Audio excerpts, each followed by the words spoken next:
صباح الخير واهلا بيكم في قناتي من تاني، واحنا هنا في حلقة فاطمة والبنات. فيديو النهارده شائك كده قوي، وهنتكلم في حاجه تخصنا احنا كبنات قوي، يعني احنا اكتر ناس بنركز فيها. تعالوا نركز مع بعض بقى. النهارده انا جايه اكلمكم في الحاجات اللي انا عملتها عشان اتقبل شكلي وانا بكبر، وعلى ما اظن دي ما كانتش مشكلتي لوحدي، ان في بنات كتير تانية بتكبر على نفس الموضوع ده، مش بيبقوا عارفين ان هم شكلهم حلو، بيبقوا فاكرين ان هم لازم يكونوا بشكل معين عشان يكون شكلهم حلو. انا واجهت الموضوع ده يعني في سنين من حياتي، فعملت كام حاجة عشان اتخطى الموضوع ده ويتعكس خالص بقى.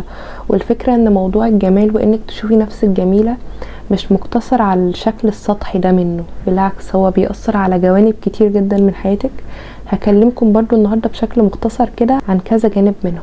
فيلا بينا نبدأ. الفكرة كلها ان اوقات واحنا بنكبر بنبقى اخدين اشكال ومفاهيم عن شكلنا، مسميات عن شكلنا مش بتبقى الحقيقية، بتبقى اخدينها من الناس اللي حوالينا اكتر. حد يقول عليكي دي مناخيرها كبيرة ومش عارفة فيها ايه في شكلها، وطبعا اللي بيقول كده للأسف مش بتبقى اللي هي بتتقال بطريقة لذيذة، بتتقال بطريقة تحسسك انه في حاجة غلط في شكلك، ومن غير ما احنا بنكون بنركز. احنا بنكون صغيرين من غير ما نركز فهل الموضوع ده حقيقي ولا مش حقيقي، بناخد المسمى ده ويفضل في بالنا انا مناخيري كبيرة وبشكل وحش، انا عيني مش عارفه مالها، انا شعري كذا، وبنكبر بيها بقى. اول نقطه لازم تمشي عليها في الرحله في استكشاف نفسك من اول وجديد، لان احنا بقى عايزين نمسح كل الاقاويل اللي اتقالت علينا دي، انه مش عشان انتي شايفه نفسك وحشه طب انتي فعلا وحشه. وانا هنا بتكلم عامه، بس مثلا لو انتي اخده ان مناخيرك دي شكلها بائس جدا، مش معنى ان انت شايفاه شكلها بائس قوي ان كل الناس شايفه كده،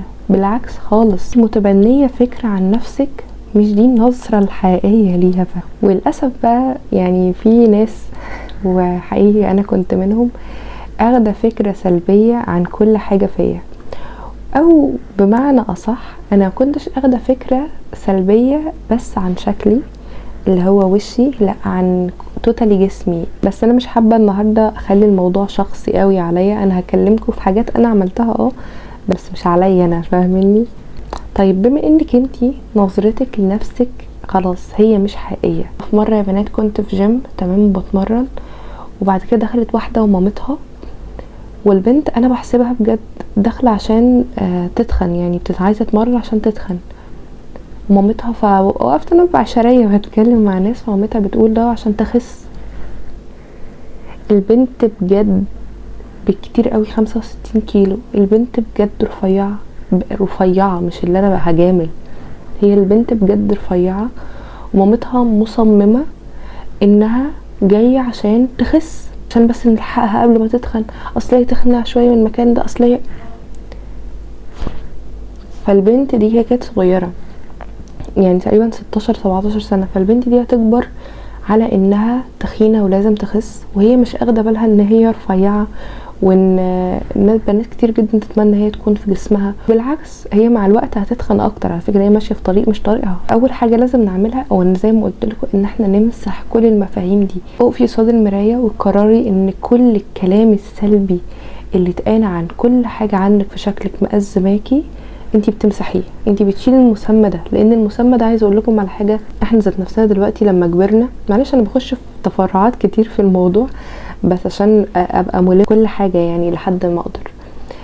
الشخص الكبير اللي بيقول علينا كومنت، هو بيقول الكومنت وبيمشي، يعني هو مش بيبقى قصده قوي ان الكومنت ده يفضل معلق معانا. باي ذا واي ممكن لو حد في سننا ماشي بيتنمر علينا ماشي وقصده يضايقنا، انما اوقات الاشخاص الكبار بيكونوا بيقولوا الكومنت بس كده، ايه ده دي كلبوزه خالص. ف انا ممكن اقول كده، يعني انا مش هقول كده بس انا ممكن اقول كده وانا انسى اصلا ان انا قلت، والبنت دي كلبوزه تفضل فاكره ان طنط كذا قالت، انا بقيت طنط ما علينا، قالت عليا كذا، فهي تفضل اخده الشكل ده والمسمى ده عليها، وهي ممكن ما تبقاش كده، انا نظرتي اللي جايباها كده. مش معنى ان حد قال عليكي ان مناخيرك كبيره يبقى معناها ان مناخيرك كبيره ووحشه.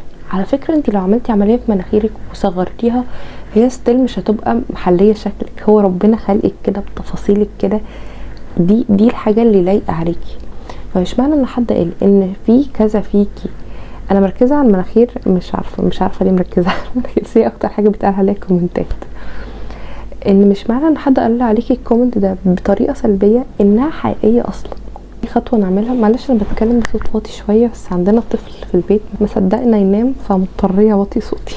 اني بدات بقى ارسم انا المسميات دي، ومش مجامله لايه خالص. يعني ما بداتش اقول الله ده عينيه حلوه قوي، لا، انا بدات اشوف الحقيقي فعلا، واشوف على حسب نظرتي انا. فعيني العيني الحمد لله الاتنين بيبصوا في نفس المكان في نفس الوقت. لونها كذا، لما بضحك بيبان على عيني. عرفت، اكتشفت نفسي بقى، اكتشفت ايه الحاجات اللي حلوه قوي فيا، وايه الحاجات اللي انا محتاجه اصلحها في نفسي.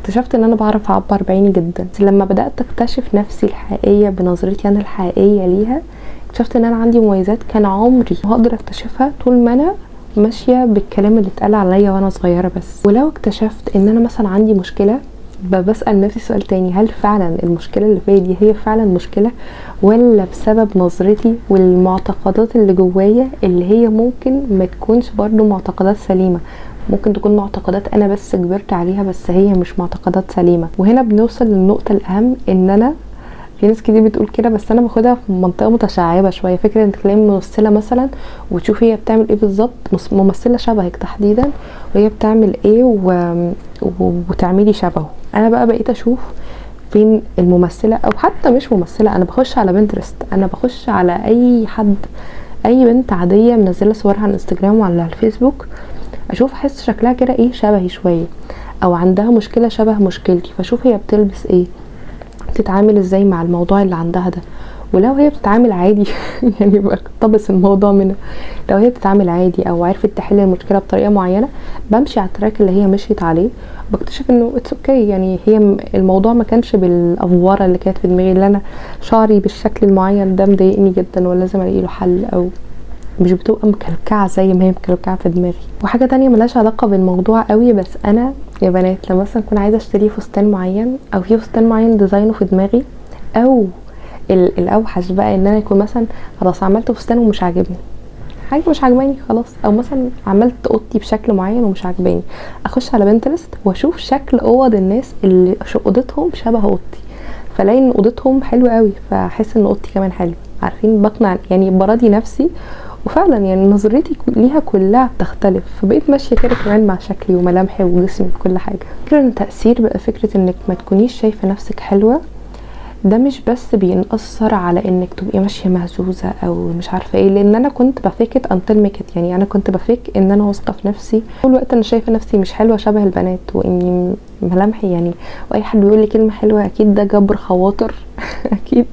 ومثلا لو في ولد جه كلمني او كذا، اكيد هو بيعطف عليا لان انا اكيد شكلي وحش اكيد ابصم بالعشره ان انا ملامحي دي مش ملامح انثى، دي ملامح ضفدع، وده شكل ضفدع، وان انا تريلا ماشيه بكلمكم في موضوع الوزن ده في فيديو تاني او فيديوهات تانية. يعني اكيد هي المشكله الازليه في حياتي، هي تريلا متحركه فعايزين نجبر بخاطرها. يعني اوحش واحده في الكوكب، كأن لو وقفت وسط بنات هيعملوا كده ايه اختبار، تمام، دي 0/10، مثلا الفوكس كله يبقى عليا، اوحش واحده في القعده. عارفين انتوا الموضوع ده؟ كنت دايما بحب ان انا اكون وسط بنات انا حاسه ان هم شبهي، عشان ايه؟ ما احسش ان انا مش عايزه اضايق نفسي، افضل وسط بنات حلوه فاحس ان انا اقل واحده فيهم، لا فابقى وسط بنات حاسه ان هم ايه، عندهم نفس هالاتي، بيضحكوا نفس ضحكتي، اغبياء زي يعني اكيد نظرتي اختلفت بتاتا دلوقتي هقول لكم في الاخر.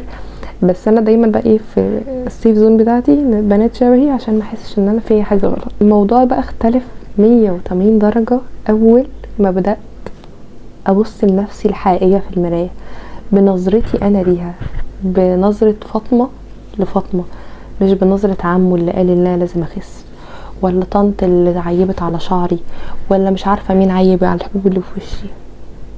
كل ده اتمسح باستيكه. الموضوع اختلف ازاي بقى؟ سبحان الله، البنت لما بتبقى شايفه نفسها حلوه ان ربنا خلقها في احسن صوره ليها، خلاص انت مش بتبقي شايفه ان في بنت وحشه مهما كانت البنت دي فيها ايه، انت مش شايفه ان في بنت وحشه. وبجد بجد بجد والله العظيم ما في بنت خلقها ربنا وحشه، مهما فيكي ايه انتي ستيل فيكي حاجه ميزاكي. لان اقول لكم على حاجه، هو الجمال مش الجمال هو اللي متفاوت، يعني مش ان في بنت تحفه وفي بنت اقل تحافه، لا، هي نظرتنا هي اللي متفاوته. مش الجمال خالص، مش ان في بنت حلوه وفي بنت عاديه. نظراتنا هي وتربيتنا وذوقنا الخاص في البني ادمين كلهم، مش شرط بس في البنات، في كل حاجه في الدنيا مختلف.